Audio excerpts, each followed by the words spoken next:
Bismillahirrahmanirrahim. Assalamualaikum warahmatullahi wabarakatuh.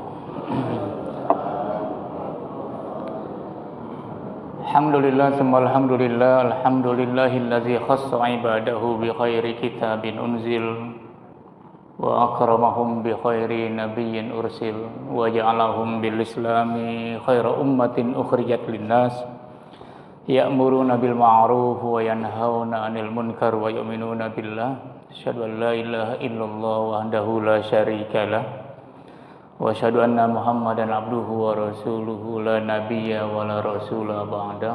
Allahumma shalli wa sallim wa barik wa azim wa karrim wa tarahham wa tahannan ala man bihi turja syafa'atuhu yaumal qiyamah. Sayyidina wa maulana Muhammadin khairul ummah wa sahibil karamah wa ala alihi wa ashabihi wa ansarihi wa junudihi wa atba'ihi ila yaumil qiyamah wa sallama tasliman katsira.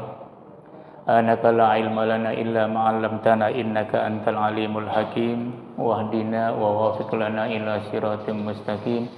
Allahumma anfa'na bima 'allamtana wa'allimna ma yanfa'una warzuqna uluman tanfa'una birahmatika ya arhamar rahimin. Allahumma inna na'udzubika min ilmin la yanfa' wa min qalbin la yakhsha wa min nafsin la tashba' wa min da'watin la yustajabu laha. Amin ya mujibas sa'ilin. Hadaratil mukarramin wal muhtaramin, hadaratil mukarramat wal muhtaramat, wabil khusus yang saya hormati Ketua DKM dan pengurus lainnya, para hujaj haji, calon haji insyaallah.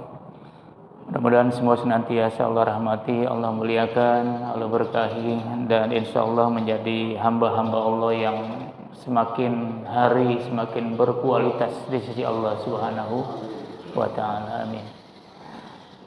Bapak Ibu, apa kabar semua? Apa kabar, sehat? Alhamdulillahirabbil alamin. Alhamdulillah kita Allah izinkan kembali untuk dapat melaksanakan ibadah salat subuh berjamaah di masjid yang sangat kita cintai, di Masjid Al-Himmah. Ini nikmat yang luar biasa karena saya yakin dan percaya jam 5.15 ini masih banyak orang yang terlelap tidur, dibelai mimpinya,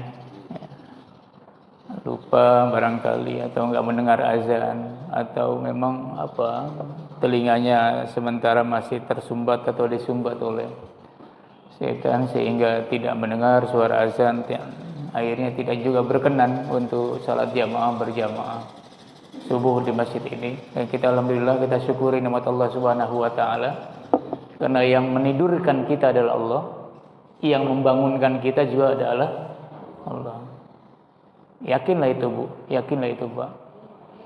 Sebab bagaimanapun juga kita paksakan kita mau tidur tuh nggak bisa tidur kalau nggak ditidurkan.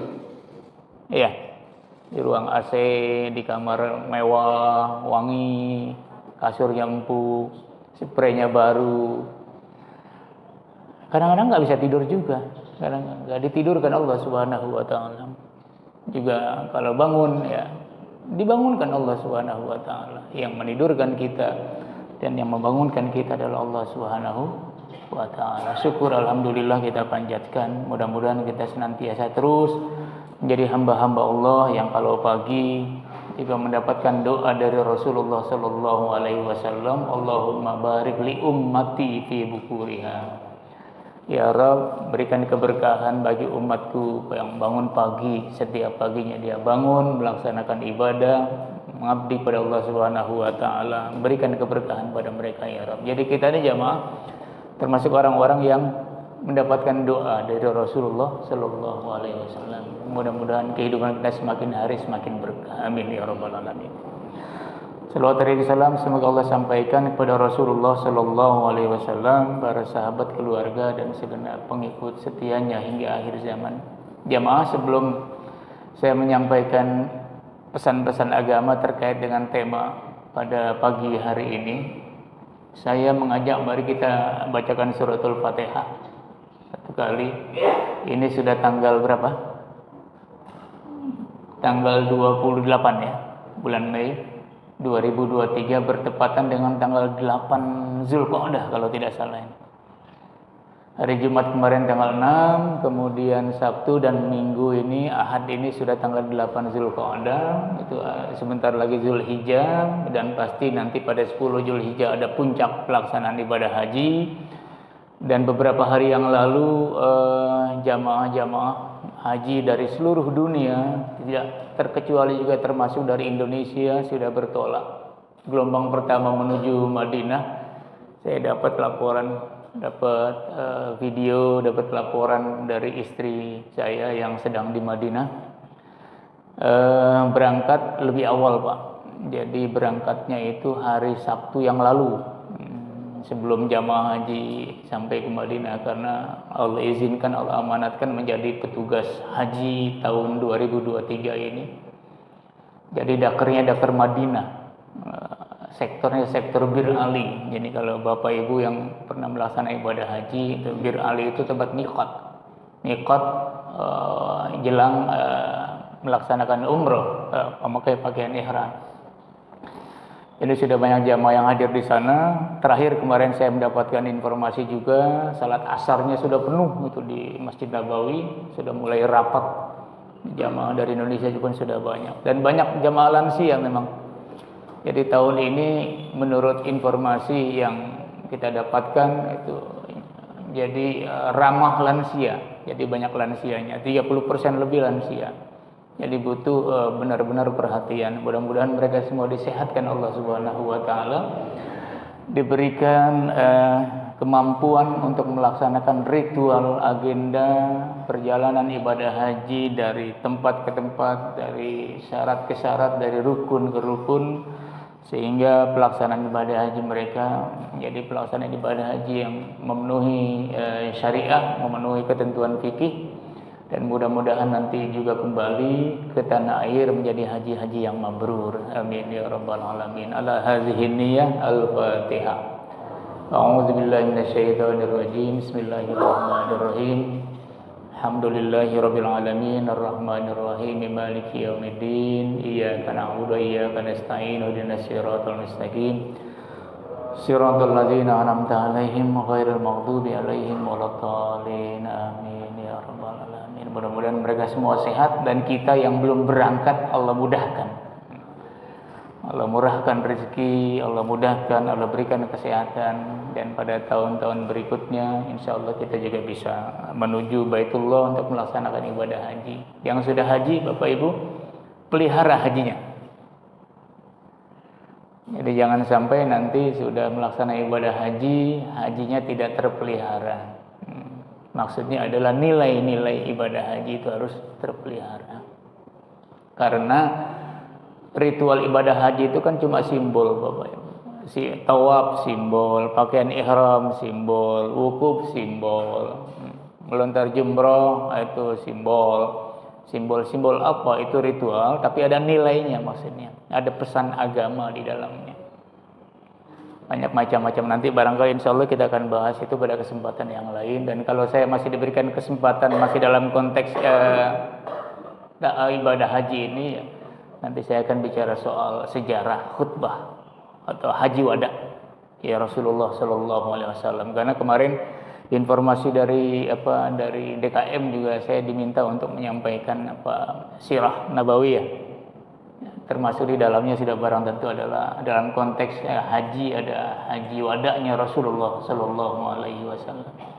Karena Rasul kan haji itu cuma sekali, Pak, cuma sekali haji itu. Setelah itu tidak lagi beliau berhaji. Bapak Ibu jamaah yang dimuliakan Allah Subhanahu wa taala, topik kita mudah-mudahan sampai jam 6. Topik kita adalah soal rizki, jamaah, pada pagi hari ini. Rizki. Ini penting karena banyak orang yang merasa hidupnya ini serba sulit, serba sempit, ya, serba tidak menentu, sehingga muncul kesan-kesan Allah tidak memperhatikannya, Allah tidak peduli dengannya. Padahal sholatnya luar biasa, padahal bangun malamnya luar biasa, padahal usahanya juga luar biasa. Ada orang yang berhenti atau diberhentikan dari tempat kerja, di PHK atau pensiun, merasa selesai sudah dunia ini nih. Gimana nih? Gimana anak-anak nih? Gimana istri nih? PHK, berhenti, pensiun. Kenapa begitu? Karena memang biasanya mendapatkan gaji pokok, mendapatkan penghasilan. Setelah itu tidak mendapatkan penghasilan. Kemudian dalam hatinya, gimana hidup ini selesai sudah kayaknya nih. Mana anak-anak nih? Gimana bayaran sekolah anak-anak? Gimana keluarga nih? Gimana dapur? Usaha bangkrut atau tidak lagi jalan, lalu ya sudahlah, ini selesai sudah nih, kiamat sudah nih. Apalagi nih, balik lagi, bangun lagi, gitu lagi, selesai sudah nih. Menggerutu, kemudian menyesali, bahkan menyalahkan Allah Subhanahu wa taala.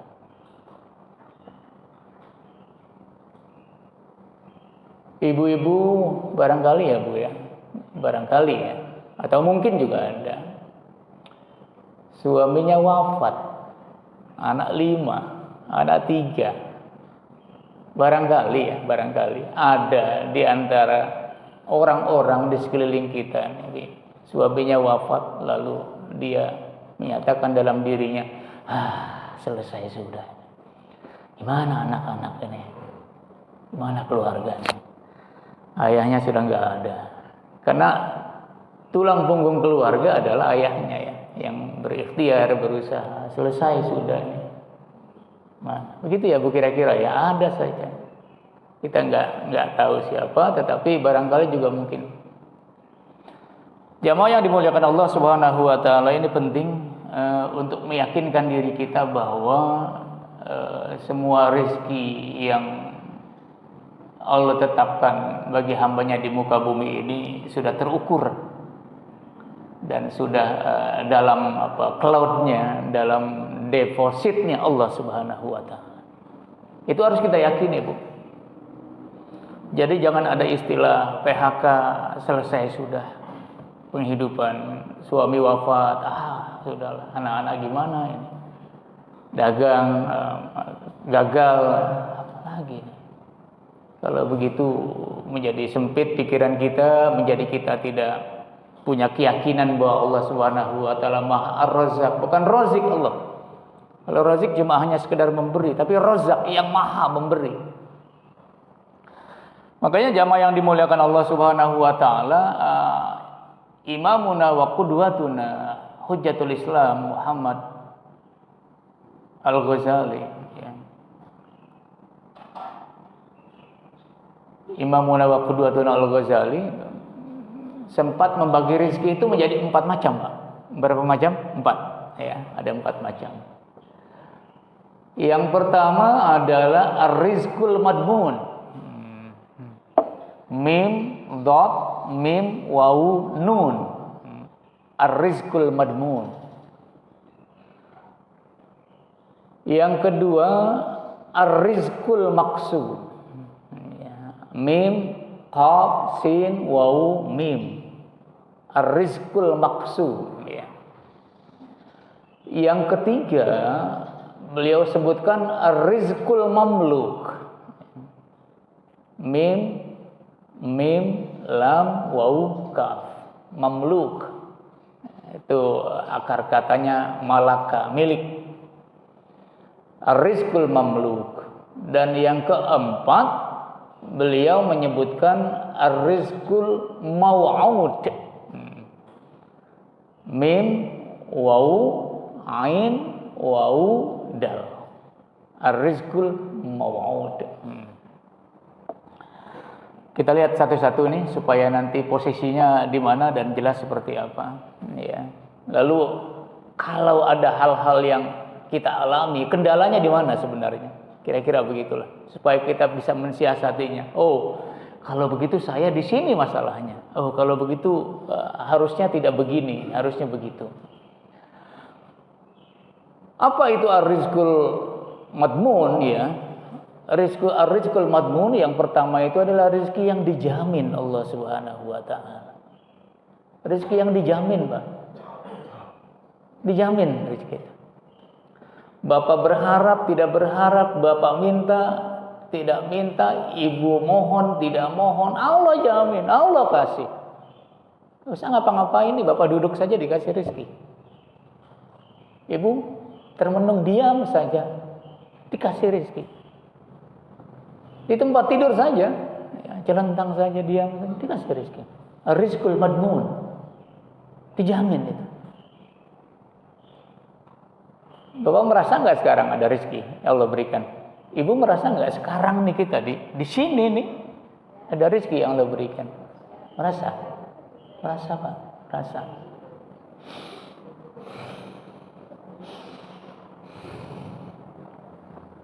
Kenapa kita bisa bernapas dengan baik?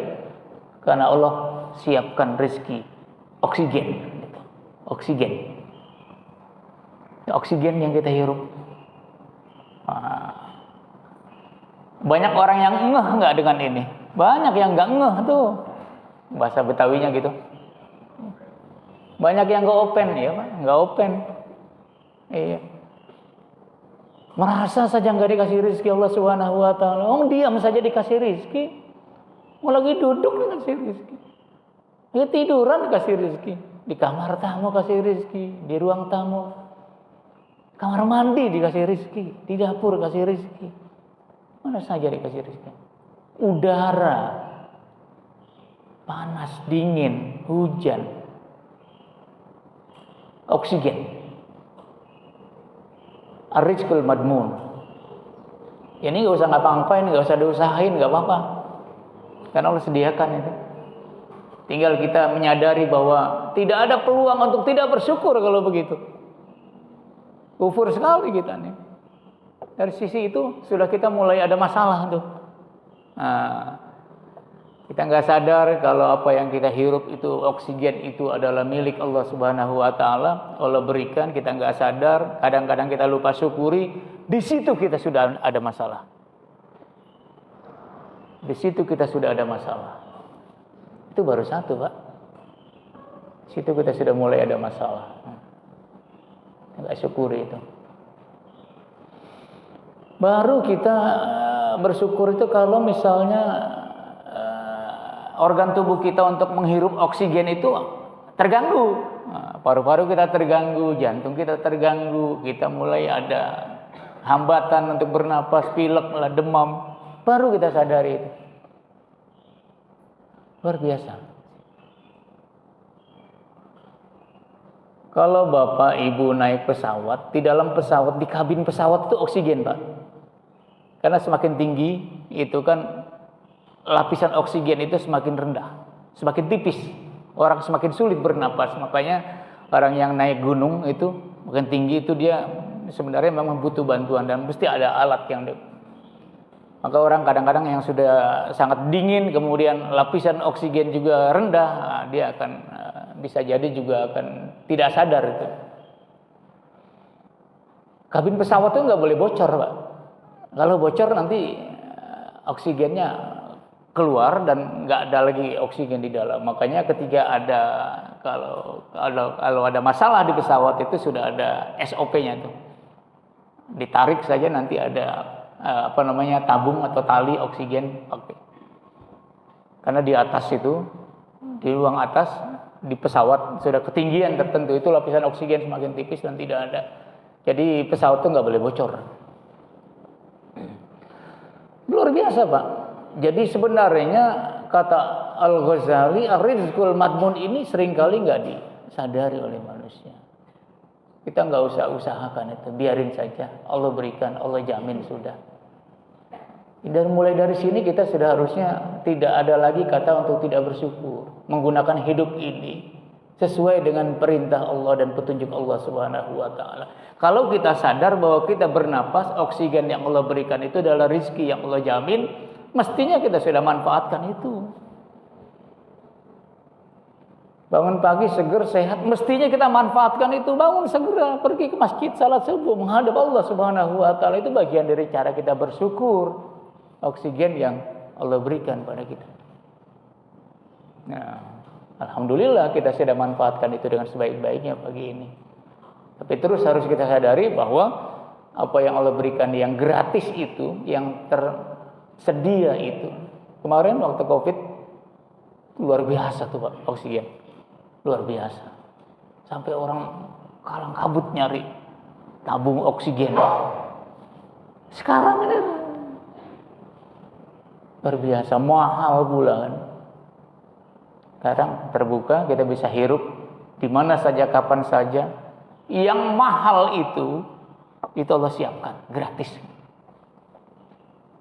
Kira begitu. Yang kedua jamaah, ar-rizqul maqsum.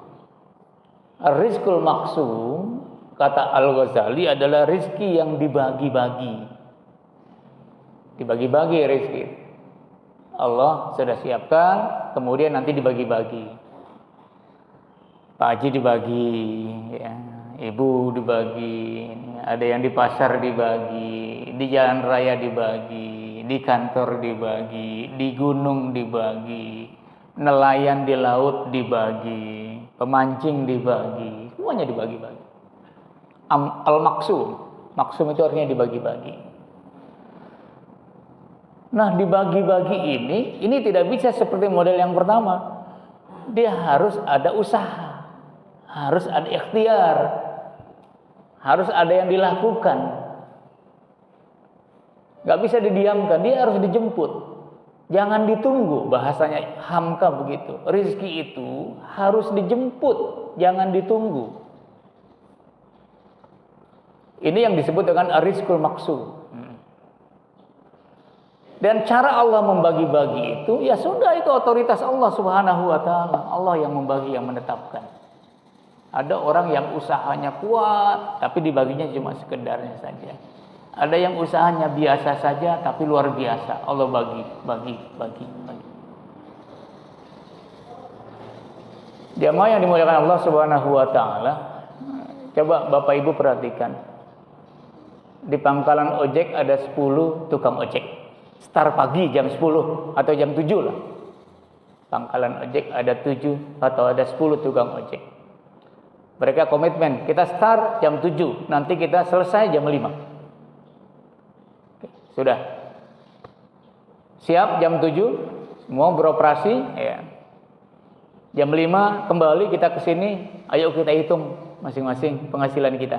Nah, bukalah penghasilannya masing-masing itu. Apa yang terjadi Bapak Ibu? Beda-beda. 1, 2, 3, 4, 5. Beda-beda Pak. Gak mungkin sama. Betul gak kira-kira? Betul. Pasti beda. Pasti beda. Gak mungkin sama. Kalau ada pasar kaget atau pasar malam, itu bererot tuh tukang dagang. Ada yang dagangannya sama malah. Bererot pedagang. Setelah tutup jam 9 mereka berhitung, pasti beda Pak rezekinya. Pasti beda itu. Yakin saya pasti beda. Gak sama. Beda banyak, beda dikit, ya. Ada yang lebih banyak, ada yang cuma sekedarnya saja, ada yang pulang modalnya saja, kira-kira. Bulan puasa yang lalu kita perhatikan juga. Itu kalau sore jelang buka itu kan penjual takjil itu di banyak tempat. Yang dijual sama Pak, lontong, gorengan, bihun, itu kan ya. Yang ini jual sama. Nanti jelang buka atau sudah buka, habis maghrib, habis salat maghrib, cobalah mereka berkumpul berhitung, pasti beda-beda. Jualannya di tempat yang sama, depan masjid misalnya, di tempat yang sama, keramaian yang sama, lokasinya sama, tapi pasti beda-beda satu sama lain. Ar-rizqul maqsum. Kok bisa beda-beda? Saya punya pengalaman begini, Bapak Ibu. Waktu saya tinggal dekat Masjid Fatullah, itu hari Jumat, itu ada beberapa ojek di situ, ya, di dekat masjid. Hari Jumat ajar berkumandang, ya, saya ke masjid, ada juga pengojek yang ke masjid ikut. Salat sama-sama dengan saya. Sudahlah, ya, udah Jumat, sudah berkumandang atau jelang berkumandang azan, sudah salat Jumat dulu.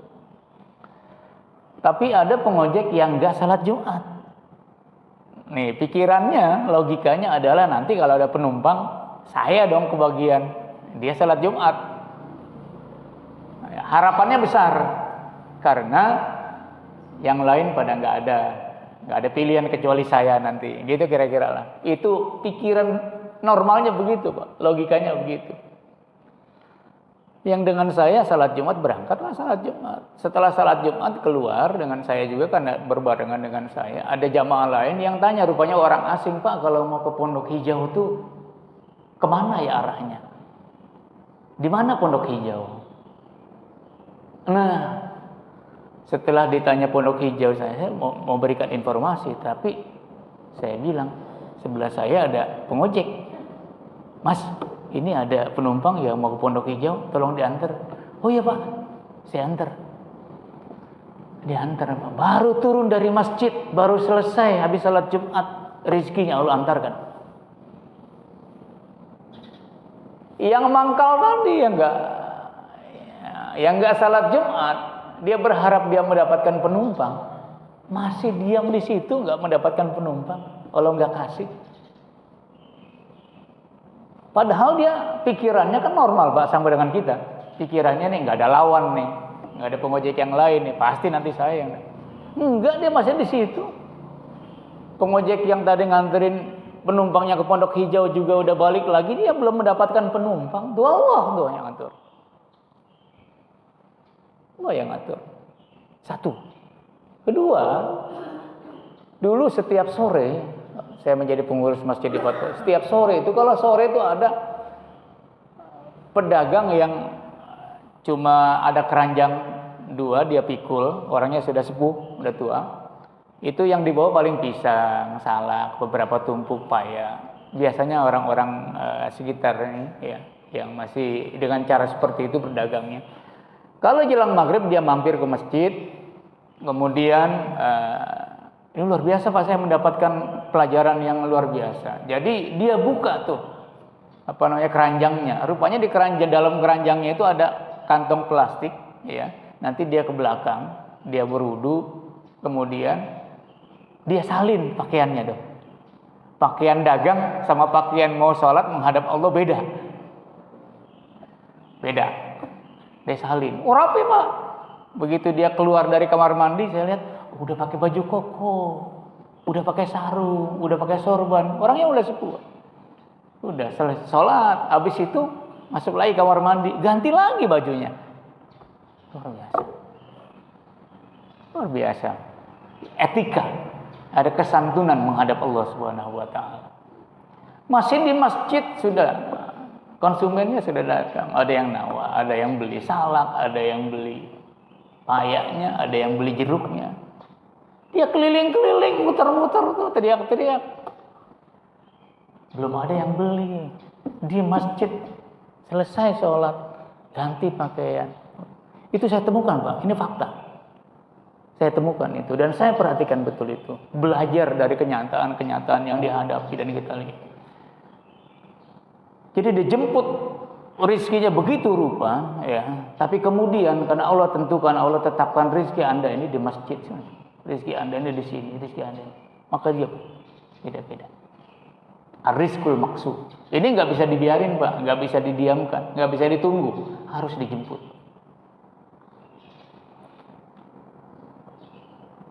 Yang ketiga adalah ar-rizqul mamluk, rizki yang dimiliki. Rizki yang dimiliki. Ada yang sebenarnya sudah di tangan kita Pak, cuman kita nggak miliki. Kita nggak nikmati. Ini rezeki saya. Oke, pagi ini. Tapi karena saya lagi sedang bicara begini, tahu-tahu kesenggol sama saya, jatuh. Nggak jadi milik saya. Ibu makan, sudah ada nih goreng tahu, makan gorengan. Udah dipegang, lagi mau makan gorengan. Anak lari. Kesenggol tangannya, jatuh. Jatuhnya ke selokan lagi, belum jadi milik Pak. Udah dikuasai, cuman belum jadi milik. Ada yang kayak gitu tuh, ada. Udah dikuasai. Motor baru dibawa dari showroom, taruh di depan rumah, karena lalai. Baru beberapa menit, katakanlah begitu ya, karena memang diikuti misalnya dari showroom, mana nih? Belum dinikmati tuh, belum dipakai. BPKB-nya belum dimiliki, belum. Udah ada di depan rumah Pak, lenyap lagi. Itu namanya rizqul mamluk, rezeki yang Allah berikan dan menjadi bagian dari kepemilikan. Dan yang keempat adalah rizqul mau'ud, rezeki yang dijanjikan Allah Subhanahu wa taala. Ada orang-orang yang sebenarnya tidak banyak beraktivitas, tapi rezekinya nggak putus-putus. Itu yang namanya rezeki yang dijanjikan. Saya perhatikan misalnya di beberapa daerah-daerah terpencil, ada pesantren-pesantren kecil. Pesantren-pesantren kecil tuh santrinya ada, tapi kiainya nggak ngambil bayaran. Itu pesantren mati atau enggak? Jalan terus Pak, hidup. Kiainya nggak ngapa-ngapain, ngajar aja. Paling di sawah, paling di kebun. Tapi santrinya banyak, nggak bayaran. Bisa makan, bisa. Ar-rizqul mau'ud, Allah janjikan rezekinya, dianterin. Dia nggak kemana-mana, dianterin oleh Allah Subhanahu wa taala lewat orang lain, dengan cara Allah Subhanahu wa taala. Jamaah yang dimuliakan Allah Subhanahu wa taala, karenanya soal rezeki ini menjadi penting, ya. Menjadi penting ketika kita menghadapi masalah dengan persoalan ini. Kenapa beda-beda misalnya tadi, yang dijemput, yang dibagikan? Faktornya banyak, Pak. Pertama, lupa bersyukur, ya. Kalau lupa bersyukur, maka Allah tidak akan beri lagi. Tidak akan beri lagi. Makanya di dalam kitab Al-Hikam, Ibnu Athaillah Al-Iskandari itu punya makalah, punya baitnya begini. Malam yashkurin ni'am faqad ta'atala wa man syakaraha faqad qayyadaha liqaliha. Jadi siapa yang bersyukur terhadap nikmat yang Allah berikan kepadanya, maka sesungguhnya dia mengikat nikmat itu untuk ada terus pada dia. Kalau dia bersyukur, pasti Allah akan tetapkan terus ada pada dia, melekat terus ada pada dia, Allah tetapkan terus. Tapi kalau dia lepas tidak bersyukur, maka sesungguhnya dia sudah melepaskan rezeki dan nikmat Allah Subhanahu wa taala itu dari yang bersangkutan. Allah akan cabut, Allah akan ambil dengan cara Allah. Dengan cara Allah. Jadi orang yang bersyukur itu sesungguhnya dia mengikat nikmat Allah itu pada dirinya, yang bersangkutan sendiri yang mengikat, sehingga Allah nggak ambil. Tapi kalau dia tidak bersyukur, maka sesungguhnya dia telah membiarkan nikmat itu akan lepas dari dirinya. Ya, jadi nanti Allah akan ambil lagi, Allah akan tidak berikan lagi, bahkan yang ada mungkin juga diambil oleh Allah Subhanahu wa taala. Jadi yang pertama adalah syukur. Nah, persoalannya seringkali ini kita jamaah, lebih banyak gerutunya, lebih banyak tidak bersyukurnya barangkali ketimbang kita bersyukur dengan apa yang Allah sudah berikan pada kita. Nggak sadar kita lah, dari oksigen saja kita sudah lupa tuh. Lupa, karena kita punya gambaran yang namanya nikmat Allah Subhanahu wa taala, yang namanya rezeki yang Allah berikan pada kita itu adalah sesuatu yang datang pada kita, yang kita dapatkan. Dan repotnya lagi kadang-kadang kita melihatnya sesuatu yang bersifat materi. Kalau yang bersifat material, maka itu kemudian kita merasa ini ada rezeki Allah Subhanahu wa taala, ini ada nikmat Allah Subhanahu wa taala. Padahal oksigen, padahal kesehatan, padahal kemampuan kita berjalan, padahal kemampuan kita bernapas. Itu semua adalah bagian yang tidak terlepaskan dari rezeki yang Allah berikan pada kita. Pertama, syukur.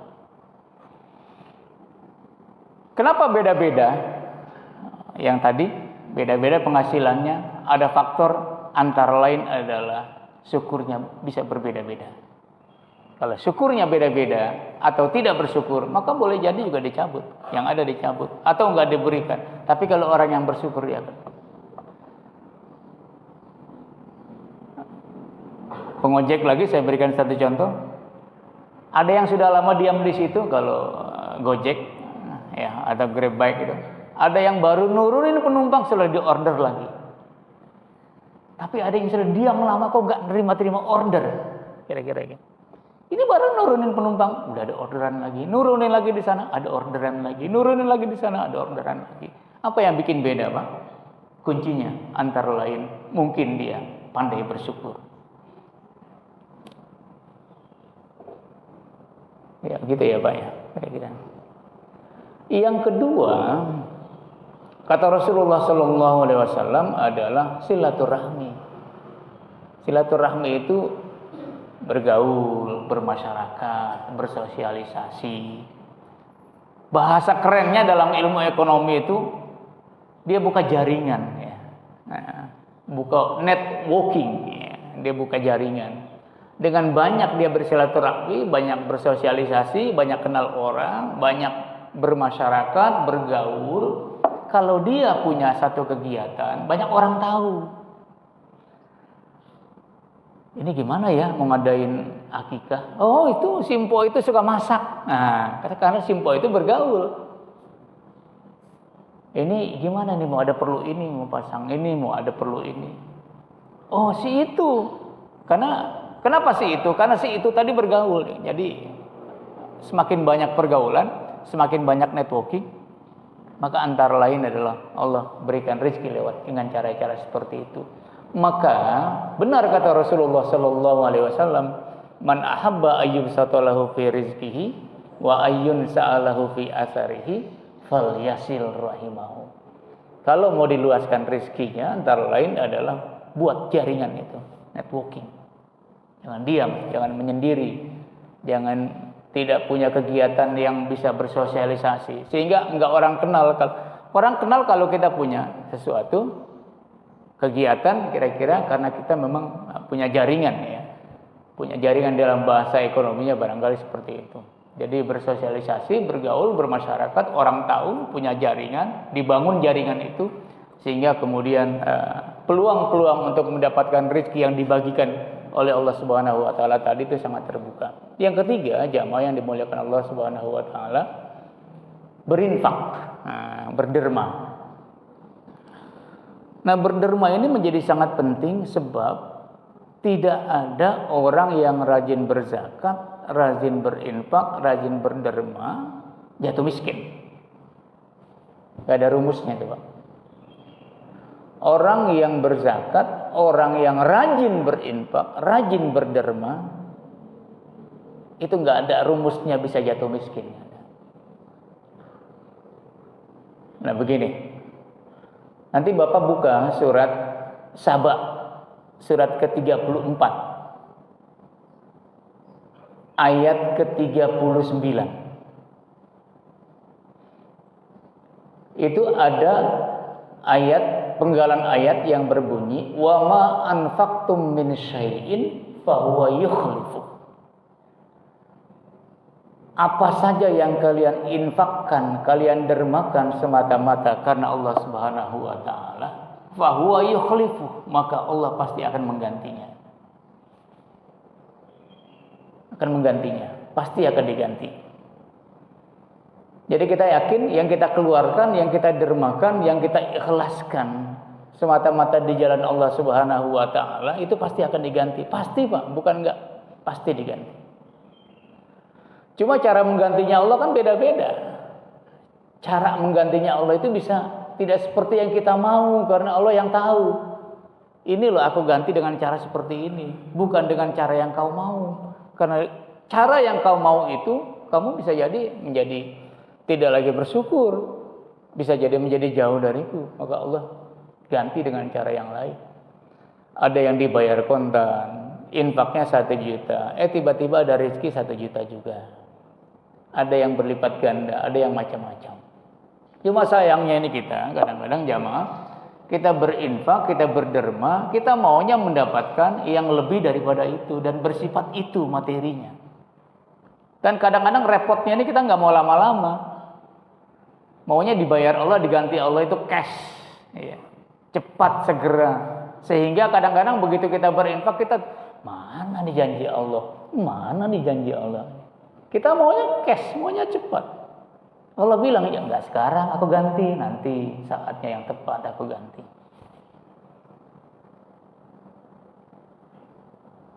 Enggak 1 juta aku ganti, nanti aku ganti dengan lebih daripada itu. Tapi enggak sekarang, nanti. Pada waktu yang tepat. Kalau sekarang aku ganti, nah, kau bisa akan manfaatkan, kau gunakan untuk hal-hal yang tidak bagus. Karena aku tahu kau sedang punya ini, punya itu, punya rencana ini, punya rencana itu. Nanti. Nah, yang kedua jamaah yang harus disadari adalah ketika Allah mengganti apa yang kita keluarkan itu jangan kemudian kita berpikir itu sesuatu yang bersifat materi penggantiannya. Kalau kita berpikir diganti Allah dengan sesuatu yang material juga, yang kebendaan juga, itu kita menjadi nanti akan sempit dan kita akan cenderung menyalahkan Allah Subhanahu wa taala. Kita berinfak 2 juta, berinfak 5 juta misalnya. Ini nggak datang lagi 5 juta, 10 jutanya juga nggak datang. Kok nggak diganti-ganti? Bapak Ibu, Bapak sehat aja, nggak ke rumah sakit, nggak ke dokter-dokter. Itu Allah ganti tuh. 5.000, 10.000 Bapak Ibu keluarkan.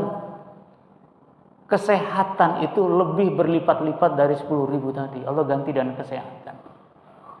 Nggak ke dokter, operasi besar ratusan juta, Pak.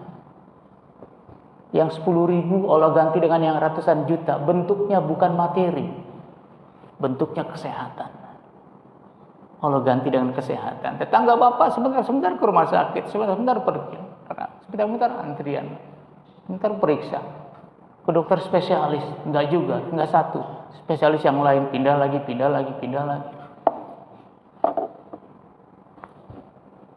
Allah ganti bukan dengan sesuatu yang bersifat materi. Itu harus kita sadari, Pak. Kesehatan, Allah ganti itu. Ketenangan di tengah-tengah keluarga, Allah ganti itu dengan istri, dengan anak-anak, rukun, tenang, damai, tentera. Anak-anak gampang diatur, gampang diurus. Jadi anak-anak yang benar-benar bisa dengar kata orang tua, Allah ganti itu. Ganti itu. Kita sadari, itu bagian dari gantinya Allah Subhanahu wa taala dari apa yang kita keluarkan di jalan Allah Subhanahu wa taala.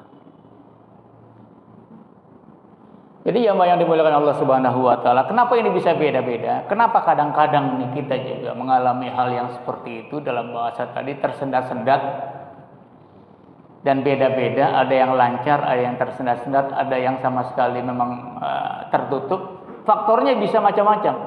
Syukurnya kurang. Oke? Satu.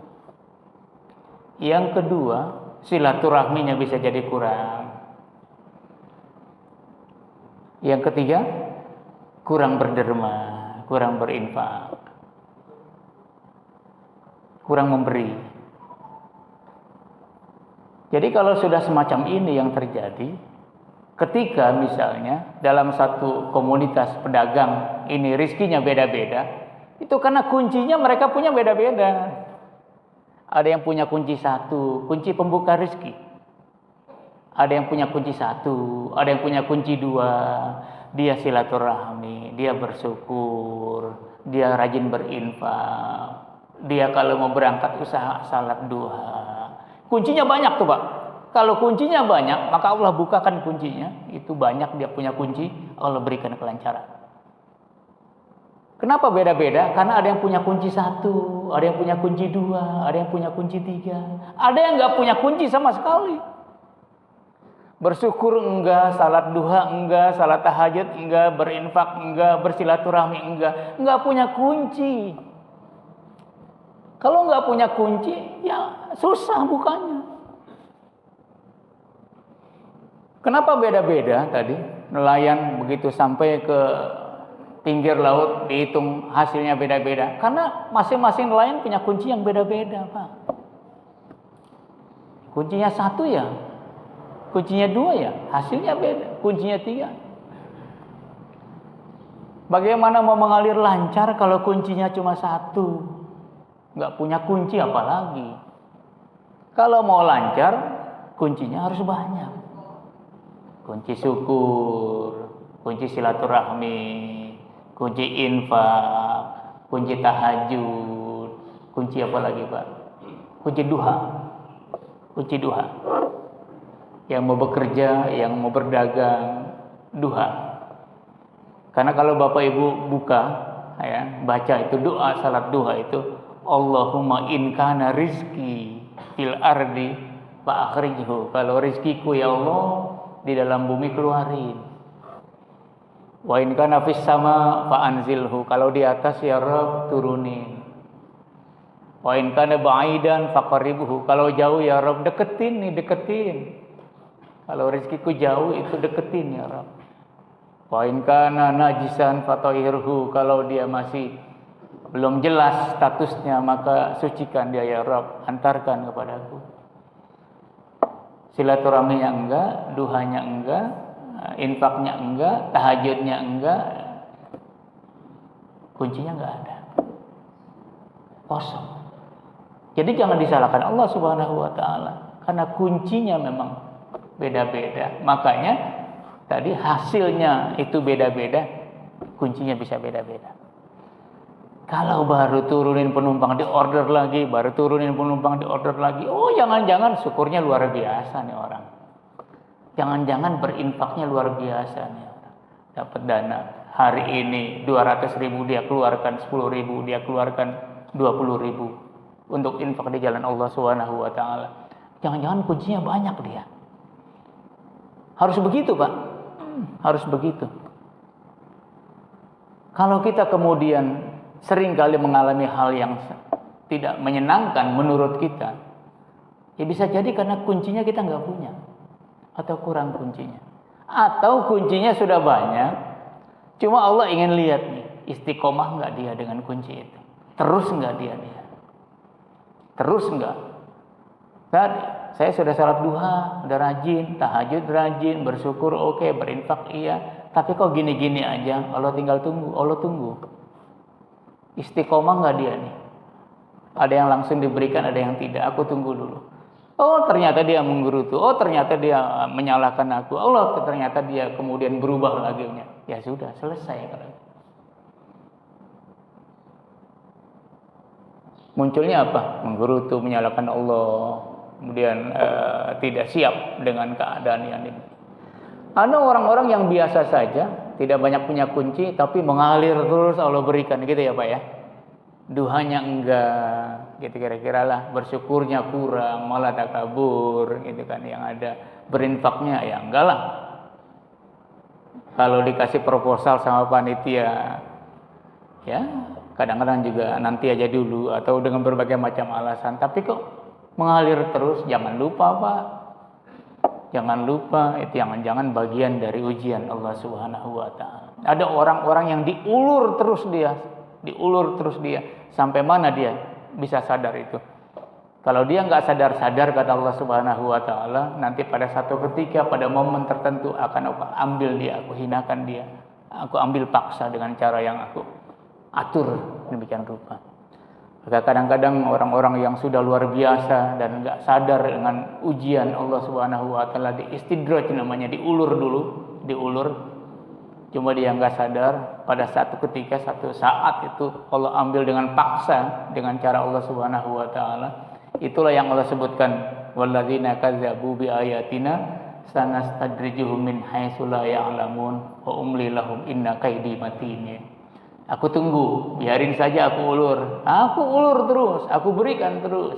Kapan dia sadar kira-kira? Oh, nggak sadar. Ya udah, waktunya sekarang. Aku ambil, aku tarik, aku hinakan dia, aku hempaskan dia menjadi orang yang terhina, menjadi orang yang tidak bernilai dan berkualitas. Maka banyak orang-orang yang tadinya luar biasa, Pak, tiba-tiba hanya dengan kepleset sedikit saja jatuh. Karena dia nggak sadar kalau dia sedang diuji Allah Subhanahu wa taala, diulur terus, tapi kemudian ibarat main layangan lah kita waktu kecil, kita ulur terus. Kita kedet, putus. Dikedet Allah Subhanahu wa taala, putus. Bahasa Betawinya kan begitu, Pak ya. Dikedet, putus. Enggak ada yang bisa. Allahumma la mani lima a'taita wa la mu'ti lima mana'ta wa la radha illa qalil. Sudah. Jadi memang jamaah yang dimuliakan Allah Subhanahu wa taala, kalaulah misalnya apa yang kita usahakan semaksimal mungkin itu ada dalam tanda kutip tersendat-sendat, barangkali kuncinya tadi. Kuasai saja kuncinya. Kalau kita melihat orang lain ada yang luar biasa, jangan-jangan dia punya kuncinya luar biasa. Jangan-jangan dia punya kuncinya luar biasa.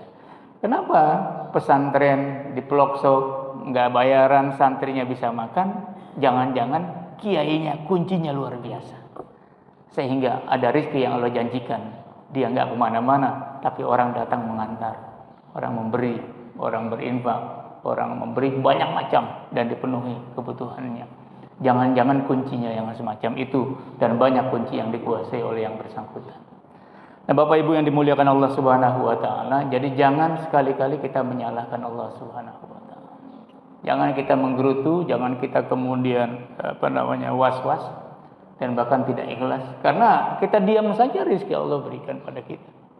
Kita diam saja Allah berikan. Kita sadari itu, dan pada akhirnya kita akan menjadi orang-orang yang dilihat oleh Allah Subhanahu wa taala adalah orang-orang yang bersyukur. Duha apalagi Pak, itu luar biasa. Ada pedagang mau dagang duha dulu, atau dia udah di pasar, dia tutup dulu sementara, udah jam 9 ya. Bapak kan kadang-kadang suka begitu. Kalau ke pasar Pak, belanja, ini kemana pedagangnya nih? Tetangganya bilang, lagi sholat Pak. Dia duha tuh berarti. Sholat duha dulu nih. Bapak yang di kantor kerja, sampai di kantor, berangkat pagi kan belum duha habis. Berangkat pagi sampai di kantor, sampai di kantor sudah jam 8, nanti 9. Lepas dulu dari meja, duha dulu, luar biasa. Itu bagian-bagian dari bagaimana kita memiliki kunci-kunci pembuka rezeki ya, yang diberikan Allah Subhanahu wa taala. Bapak Ibu sekalian yang saya hormati, mungkin ini yang saya bisa sampaikan, mudah-mudahan bermanfaat. Dan jangan pernah kita berputus asa, jangan pernah kita kecil hati, jangan pernah kita menyalahkan Allah Subhanahu wa taala, karena rezeki Allah selalu mengalir, dan wa ma min dabatin illa 'alallahi rizquha. Semuanya sudah Allah berikan. Tidak ada yang kebetulan. Semuanya sudah diatur Allah Subhanahu wa taala, dijamin Allah Subhanahu wa taala. Kadang-kadang kita di rumah kita nih, di halaman kita, itu ada binatang kecil-kecil, Pak. Kecil tuh binatang. Coba Bapak pikirkan, dari mana dia makan tuh? Di mana dia mencari makan? Bagaimana cara dia makan? Allah sudah atur itu rezekinya. Allah tahu dia, tempat dia di mana dia tinggal. Kadang diantarkan itu. Ada binatang lain yang mengantarkan buat dia makan. Ada yang kadang-kadang kita nggak sadar, kita percikan sesuatu dan itu menjadi makanan dia. Padahal kita cuma buang saja. Apa yang kita buang, ternyata itu menjadi makanan dia. Allah sudah atur begitu. Kita nggak kebayang itu dia makan apa, bagaimana cara mencarinya. Kan ada yang kecil-kecil tuh, binatang yang sangat kecil yang kadang-kadang itu luar biasa. Allah atur rezekinya dan kemudian bisa hidup dan bisa hidup. Padahal kita nggak kebayang itu bagaimana dia mendapatkan rezekinya. Itu Allah sudah atur. Kullun fi kitabim mubin. Mudah-mudahan bermanfaat Bapak Ibu. Sekian. Terima kasih atas perhatiannya dan mohon maaf bila alfan hilafan. Hadan lakum ajmain. Wassalamualaikum warahmatullahi wabarakatuh. Baik, terima kasih. Dengan tadi kajian seluruh pada pagi yang disampaikan guru kita dengan tema mengapa rezeki kita sering tersendat. Untuk selanjutnya kita masuk kepada sesi tanya jawab kepada para bapak ibu yang ingin bertanya di baris silakan.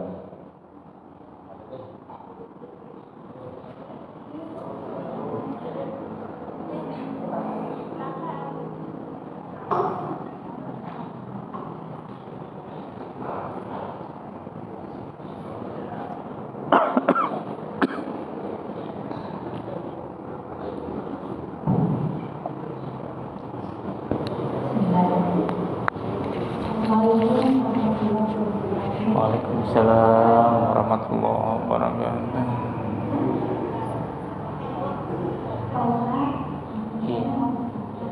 Apakah ada hubungan korelasi antara maksiat atau dosa membuat dengan terhambatnya rezeki kita sekarang? Terus kalau ada bagaimana dengan orang-orang muslim yang kalau lihat rezekinya itu lebih baik daripada orang muslim? Iya. Iya, baik. Salam. Baik Ibu, ini pertanyaannya luar biasa bagus nih.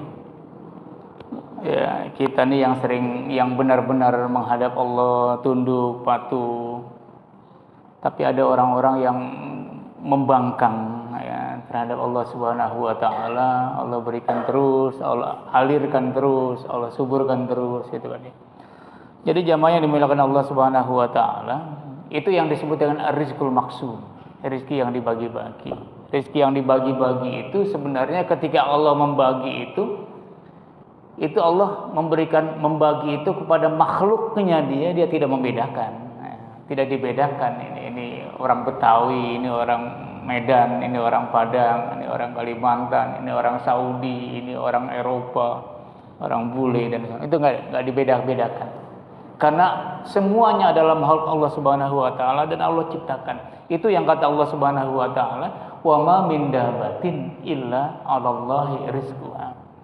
Jadi Allah menjadi tidak adil kalau Dia ciptakan makhluknya, Dia tidak memberikan makanan, enggak memberikan rezeki. Maka Allah menjadi zalim. Menjadi zalim Allah terhadap dirinya. Tapi karena keadilan Allah Subhanahu wa taala, Allah ciptakan makhluknya di muka bumi ini, ya, Allah berikan semua, Allah tebarkan semua rezeki.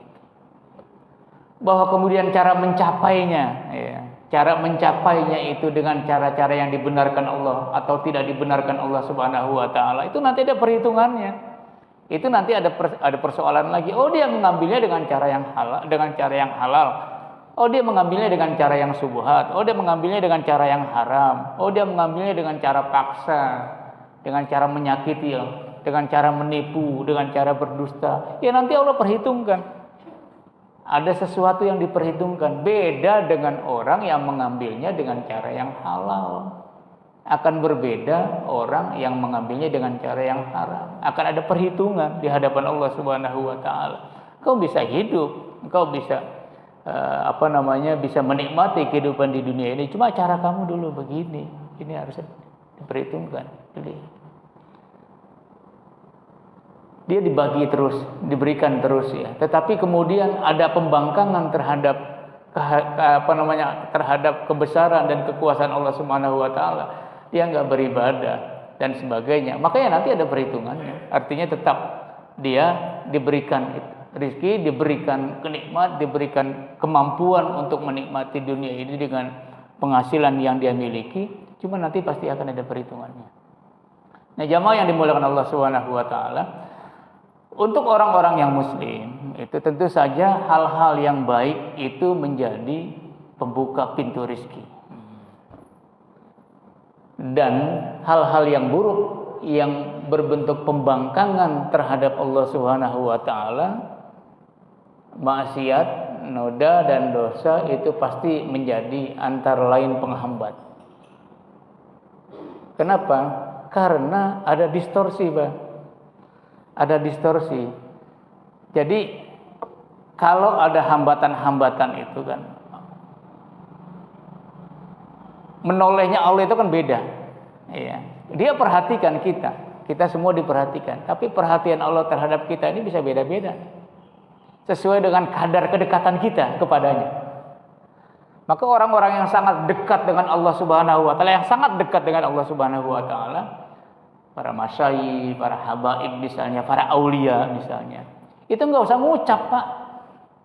Enggak usah ngucap, Allah tahu. Itu kiai yang santrinya banyak, enggak bayaran. Allah tahu dia butuh apa tuh. Enggak usah ngucap. Allah tahu. Karena nggak ada distorsi, Pak, nggak ada hambatan antara jarak dia dengan Allah tuh blong. Jadi Allah tahu, Allah lihat. Mukasyafah namanya dalam bahasa tasawuf itu. Allah tahu. Ini beda-beda, ya. Jadi kalau begitu ada yang sebenarnya ada distorsi, ada hambatan-hambatan. Hambatan-hambatan ini mesti dihilangkan. Hambatan-hambatan kemaksiatan, hambatan-hambatan kira-kira pembangkangan terhadap Allah Subhanahu wa taala ini harus dihilangkan supaya dia lancar. Kalau Bapak Ibu misalnya punya keran, itu kemudian ada pipa paralonnya, itu kalau kotor, Pak, ada kesumbat. Beda kan? Kalau kita buka keran tuh ada yang kenceng. Kalau pipanya baru, paralonnya baru, itu kenceng dia. Tapi kalau sudah lama, apalagi dia belok-belok, mesti ada sesuatunya nih. Ada kotoran, mulai ada lumut, mulai ada kotoran lain yang tersumbat, dia nggak lancar. Itu mesti dibersihkan. Ini bagaimana mau lancar kalau rajin maksiat, nggak tobat, nggak menghadap Allah, nggak bersyukur dan sebagainya. Itu korelasinya begitu, Bu. Ya, jadi sudah barang tentu hal-hal yang semacam ini menjadi bagian dari tanggung jawab kita. Ya kalau kita mau benar-benar diperhatikan Allah Subhanahu wa taala dalam konteks misalnya rezeki, harus kita buat salurannya itu menjadi sesuatu yang lancar, yang baik. Jangan kita buat ada sumbatan-sumbatan.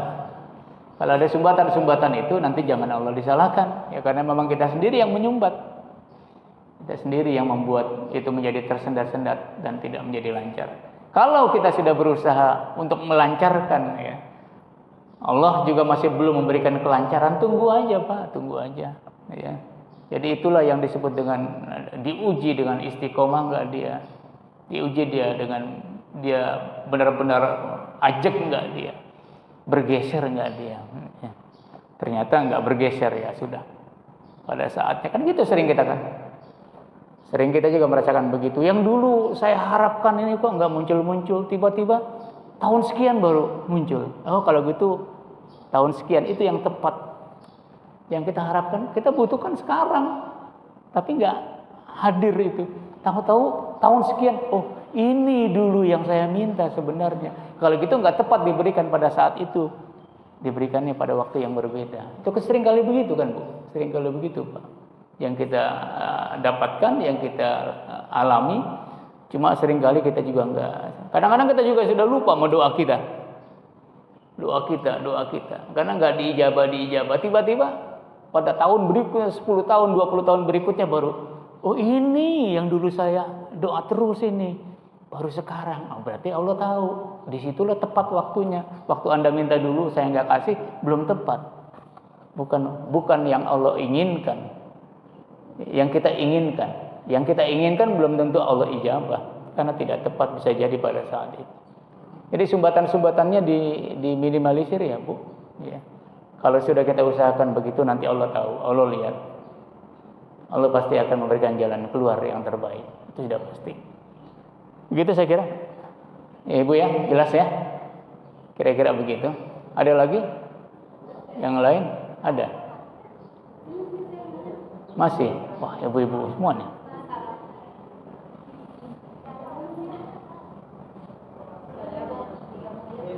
Ya.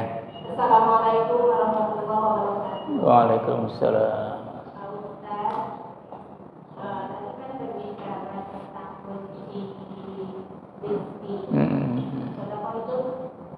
Termasuk kunci rezeki. Ada orang yang bilang kalau kita mempunyai hutang, jangan dulu bersedekah karena bersedekahnya jadi maksiat.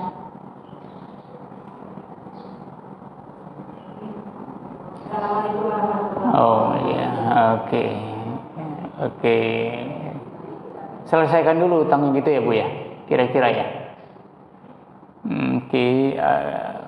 Utang itu memang wajib, ya harus diselesaikan itu, besar kecil harus diselesaikan. Ini juga menjadi penghambat kalau itu kita tidak selesaikan dulu, karena kita menjadi zalim. Apalagi kita punya kemampuan, kita sudah punya kemampuan nih, tapi pura-pura nggak mampu bayar. Nah, ini jadi masalah nih.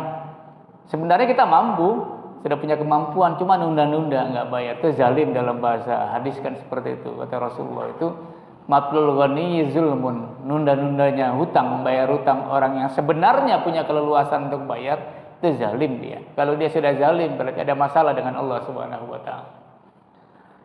Kalau ngepres gitu kan. Ngepres, ibu selesaikan dulu hutang memang. Itu menjadi kewajiban untuk diselesaikan dulu. Sebab kalau berderma itu kan sunnah. Kalau hutang itu menjadi sebuah kewajiban. Sebenarnya memang harus segera dilunasi. Kenapa harus segera dilunasi? Sebab kita nggak tahu kita sampai kapan nih selesai. Jangan sampai kita wafat, yang waktunya kita nggak tahu, kita punya beban, yang hutang. Harus segera diselesaikan. Makanya kata Rasulullah SAW itu kalau punya tanggungan hutang misalnya, selesaikan segera mungkin, itu sesuatu yang jauh lebih baik. Kalau jatuh tempo, sebelum jatuh tempo selesaikan. Itu yang kata Rasulullah SAW itu jauh lebih baik. Itu sesuatu yang sangat baik. Jangan nunggu jatuh tempo. Kalau punya kemampuan selesaikan segera. Sebab kita nggak tahu nih masa selesai kita. Jangan-jangan kita lagi nunda, tahu-tahu sore baru keluar rumah ada mobil nyelonong. Iya, dari jalan raya. Tiba-tiba selesai kita. Padahal kita merasa bahwa besok masih bisa bayar. Tapi sore ada mobil nyelonong dari jalan raya. Kita lagi di pinggir jalan, biasa aja, aman gitu. Kita nggak tahu juga, selesaikan dulu. Tapi dalam bahasa lain, saya hampir kurang pas juga dengan kalau nggak bayar malah berinfak jadi maksiat. Itu rasanya buat saya masih belum pas, masih belum pas ya. Bukan mungkin maksudnya dari kata maksiat tadi itu mungkin maksudnya adalah selesaikan dulu hutang, baru kemudian nanti ada hal yang bisa diinfakkan, ya. Karena utang adalah kewajiban, ya, infak adalah hal yang lain yang disunahkan. Itu yang pertama, Bu. Tapi rumus yang kedua bisa dibalik, Bu. Bisa dibalik.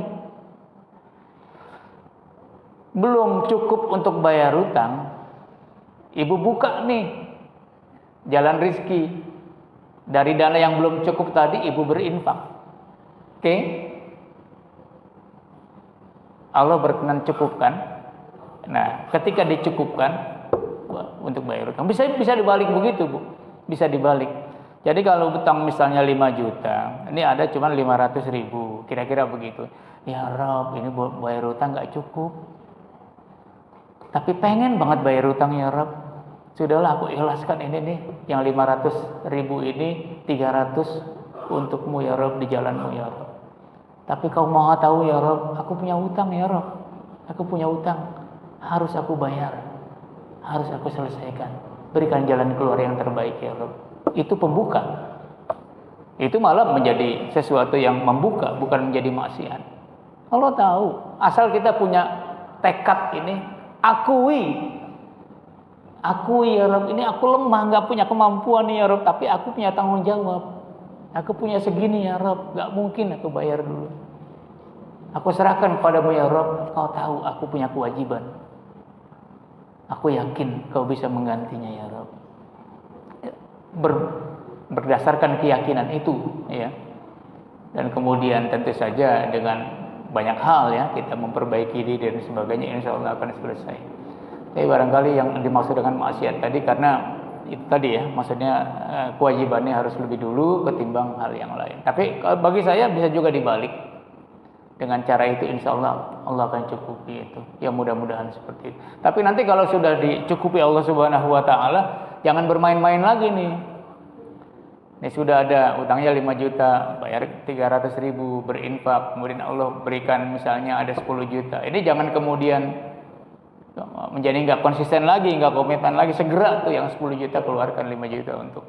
Karena Allah sudah cash, Allah sudah berikan janji itu.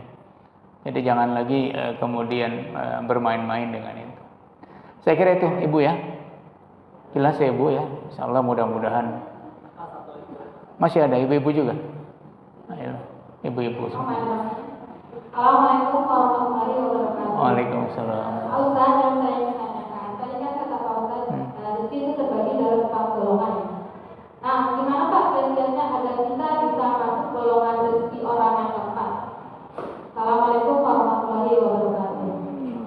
golongan orang yang keempat. Iya, rizqul mau'ud namanya, rezeki yang dijanjikan. Ya, ada ayat wa may yattaqillaha yaj'al lahu makhrazan wa yarzuqhu min haitsu la yahtasib. Orang yang sangat dekat dengan Allah Subhanahu wa taala, yaj'al lahu makhrajan. Allah akan memberikan solusi setiap masalah yang dia hadapi. Wa yarzuqhu min haitsu la yahtasib, dan Allah akan memberikan rezeki dari jalan yang enggak dia duga-duga, yang dia enggak kira-kira. Jadi salah satu kuncinya adalah merapat, benar-benar merapat kepada Allah Subhanahu wa taala. Jadi makanya orang-orang yang sangat dekat dengan Allah Subhanahu wa taala dan kemudian melayani Allah Subhanahu wa taala, sangat dekat, merapat. Maka tadi kan saya bilang, enggak usah ngucap, Allah tahu kebutuhannya. Ya, karena apa? Karena memang antara dia dengan Allah itu jaraknya tidak ada halangan, tidak ada hambatan. Ibarat pipa paralon tadi, tidak ada kotorannya. Jadi apa ya? Jadi wa may yattaqillaha yaj'al lahu makhrajan wa yarzuqhu min haitsu la yahtasib. Jadi kedekatan bukan kedekatan yang biasa, Bu. Kedekatan yang benar-benar dekat. Ya, dia bersyukur juga, silaturahmi juga, berinfak juga, tahajud juga, hajat juga, duha juga, puasa sunnah juga. Tapi ikhtiarnya juga enggak berhenti-berhenti. Kan begitu kan. Kadang-kadang orang yang sudah sangat dekat dengan Allah Subhanahu wa taala ini malah enggak berikhtiar dalam pengertian usaha seperti usaha orang biasa. Ya, Allah antarkan, Allah berikan lewat cara lain. Ya, lewat cara yang Allah. Kadang-kadang kita sendiri juga begitu. Enggak merasa ini tahu-tahu ada, datang. Tiba-tiba ada yang datang. Tiba-tiba Allah antarkan sampai ke depan rumah. Tiba-tiba masuk ke rekening. Nah, kita kira dalam bahasa sekarang. Itu Allah antarkan. Bisa jadi ya Allah memang menilai kita termasuk orang-orang yang sangat dekat dengan Allah Subhanahu wa taala. Jadi itu, Bu. Jadi jangan kita kemudian merasa bahwa Allah tidak memperhatikan kita. Sudah bangun saja, bangun diri kita ini menjadi orang yang sangat dekat dengan Allah Subhanahu wa taala. Pasti setiap ada masalah, solusinya Allah berikan. Ada orang yang mumet saja pikirannya, ribet aja pikirannya, padahal masalahnya kecil. Tapi ada orang yang punya masalah besar. Bapak Ibu perhatikan, ini orang tenang aja ya. Ya orang santai aja ya. Oh, karena Allah sudah bisikkan ini loh solusinya. Ini. Istikharahnya, hajatnya, duhanya, tahajudnya, puasa sunnahnya. Allah sudah bisikkan. Makanya dia tenang aja. Kita yang melihat ribet, kita yang melihat orang tenang, biasa saja ya. Karena Allah sudah bisikkan, Allah sudah berikan jalan keluar dengan cara-cara tertentu. Kita nggak tahu saja, karena kita tidak melihat hal yang sebenarnya. Gitu. Bu, saya kira begitu. Bangun saja kedekatan kita pada Allah Subhanahu wa taala dengan berbagai macam cara, ya. Insya Allah akan diperhatikan dan pasti akan diperhatikan Allah Subhanahu wa taala. Jadi jangan putus asa, jangan merasa kecil hati, ya. Jangan merasa Allah nggak perhatikan, ya. Jangan merasa Allah tidak berikan sesuatu yang kita minta. Allah pasti akan berikan pada waktu yang tepat. Ya. Jadi Allah akan memberikan apa yang kita butuhkan, bukan apa yang kita inginkan. Itu kuncinya.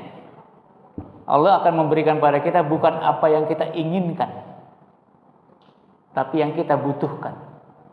Kadang-kadang kita butuh pisau, padahal Allah melihat itu bukan butuh pisau, itu yang kau ingin saja. Yang kau butuh adalah sendok.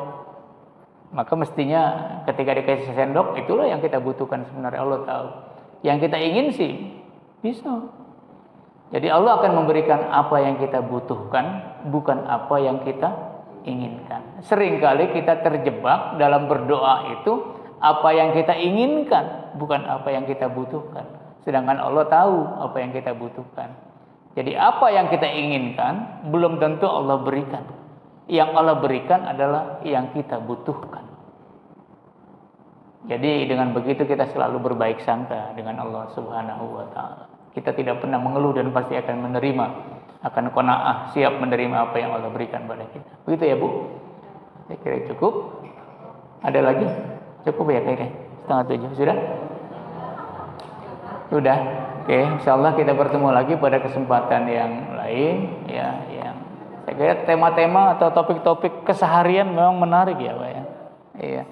Jadi makanya saya berusaha untuk memilih tema-tema topik-topik yang sehari-hari kita alami. Seringkali kita nggak sadar dengan hal yang semacam itu, sehingga dengan demikian nanti membuat kita menjadi terbangun dari kelalaian kita, sehingga kita bangun dan sadar bahwa ada masalah yang kita hadapi yang harus kita perbaiki. Saya kira ini yang bisa saya sampaikan, dan mudah-mudahan semuanya kita diberikan kesehatan Allah Subhanahu wa taala, terus bangun terus kita kedekatan kita kepada Allah Subhanahu wa taala. Ini subuh ya, subuh juga terus lanjutkan ya, jangan sampai mundur ya, kecuali uzur syar'i jamaah. Ini masjid Baitullah luar biasa. Kalau Bapak Ibu yang pernah umroh, pernah haji, itu orang berbondong-bondong ke Nabawi, berbondong-bondong ke Haram. Ya usahakanlah wakili sajalah, ini seakan-akan Nabawi, ini seakan-akan Haram. Kita berbondong-bondong masuk masjid, ada kesempatan, ada waktu, ada kesehatan. Ya, jangan salat di rumah. Subuh misalnya, ya. Kalau ibu bisa juga salat di rumah, boleh juga menghindari fitnah, tidak ada fitnah, bisa jadi salatnya. Masih apalagi sama suami sama anak-anak itu jauh lebih baik. Saya kira ini yang saya bisa sampaikan, mudah-mudahan bermanfaat buat kita semua dan kita senantiasa diberkahi Allah Subhanahu wa taala. Kita akhiri dengan sama-sama kita berdoa, istighfar, astaghfirullahalazim, astaghfirullahalazim, astaghfirullahalazim. Lakal hamdu ya ma'bud ya mawjud ya hayy ya qayyum ya maulana ya karim. Alhamdulillahi rabbil alamin, hamdan na'imin, hamdan syakirin, hamdan yuafi ni'amahu wa yukafi'u mazidah.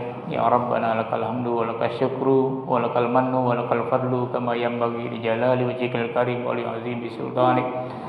Allahumma salli ala sayyidina Muhammadin tibbil qulubi wa dawaiha wa afiyatil abdani wa shifaiha wa nuril absari wa tiaiha wa ala alihi wa ashabihi wa barik wa sallim ajma'in.